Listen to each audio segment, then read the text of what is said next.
प्रतिलेखन 75 और 76 शुरू। महोदय, जैसा कि माननीय सदस्य जानते हैं, कल दूसरे सदन में इसी तरह की बहस थी। मुझे वहाँ भी कुछ देर बैठना पड़ा। इस कारण यहाँ जो भाषण हुए उन सबको मैं सुन नहीं सकी। मुझे सुनकर दुख है कि कुछ माननीय सदस्यों ने इस अवसर पर भी हमारे विदेश विभाग को बुरा भला कहा। सेवाओं पर दोषारोपण करके सरल रास्ता निकालने का प्रयत्न ऐसी प्रवृत्ति है जिसकी मैं निंदा करती हूँ। मैं यह नहीं कहती कि हमने गलतियाँ नहीं की है और हमारे सभी प्रतिनिधि हमेशा योग्य ही होते हैं।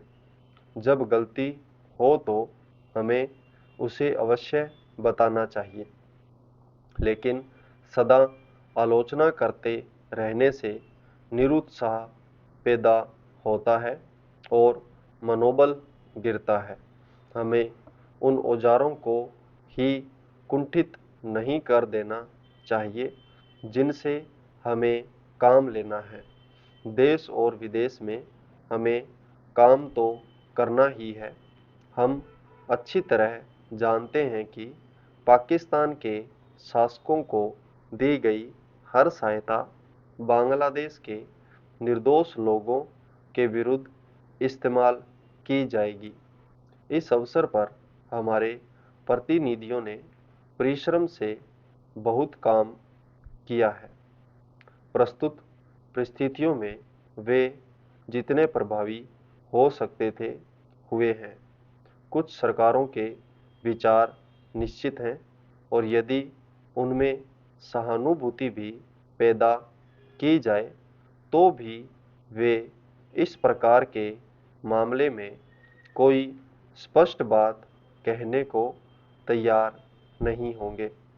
मैं कहना चाहूँगी कि हमारी उन सेवाओं ने जो वर्तमान स्थिति से निपटने में जुटी है, साहस और समर्पण का परिचय दिया है।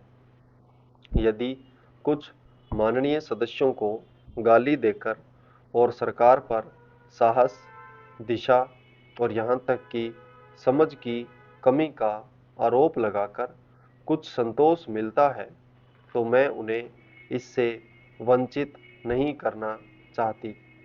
कुछ सदस्यों के लिए हिम्मत का अर्थ गले की ताकत और भावुकता की भाषा है। काश की जिंदगी इतनी ही सरल होती।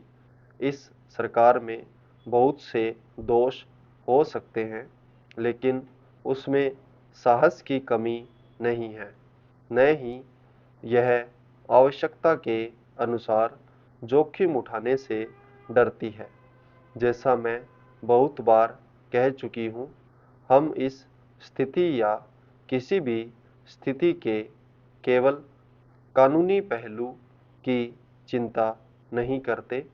हम चिंता करते हैं केवल एक ही बात की, और वह है हमारे राष्ट्रीय हित, सुरक्षा और स्वाभाविक रूप से बांग्लादेश के बहादुर लोगों की सुरक्षा। इसी कारण से शांति से काम करने का महत्व है। महोदय, मान्यता शब्द की हर तरफ से मांग आई है, मानो कि मान्यता देने भर से ही वे बहुत सी कठिनाइयाँ हल हो जाएंगी जो बांग्लादेश के लोगों के सामने हैं, हमारे देश के सामने हैं और विशेषकर हमारे सीमांत राज्यों अर्थात पश्चिम बंगाल, असम, त्रिपुरा और मेघालय के समक्ष है। हमने इस प्रश्न के हर पक्ष पर बड़ी गहराई से सोच विचार किया है। जैसा कि मेरे साथी ने बताया है, इसकी हम निरंतर समीक्षा करते रहते हैं। हम इसकी प्रतीक्षा नहीं करते कि दूसरे देश इस विषय में क्या करते हैं।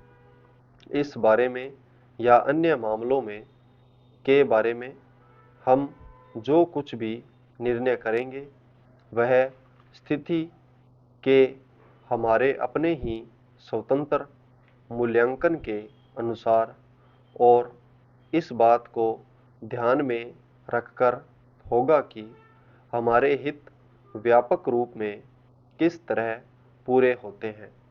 कल मैं अपनी वर्तमान कठिनाइयों में से संभावित खतरों और बोझों के बारे में जानबूझकर बहुत संयत भाषा में बोली थी। वह इस कारण नहीं कि मैं बोझों या खतरों से आज या कभी डरी हूँ, बल्कि इस कारण कि मैं चाहती हूँ कि माननीय सदस्य इन सब विषयों पर गहराई से विचार करें। खतरों का तभी सामना किया जा सकता है जब आदमी इसके लिए तैयार हो। जैसा मैंने पहले कहा और फिर से दोहराना चाहूँगी कि यह समय दलगत प्रतिद्वंदिता का नहीं है। हम सबको मिलकर एक साथ खड़े रहना चाहिए और हमारे सामने जो अधिक काम हैं उनमें एक दूसरे की सहायता करनी चाहिए। सांप्रदायिक प्रवृत्तियों को दबाना चाहिए।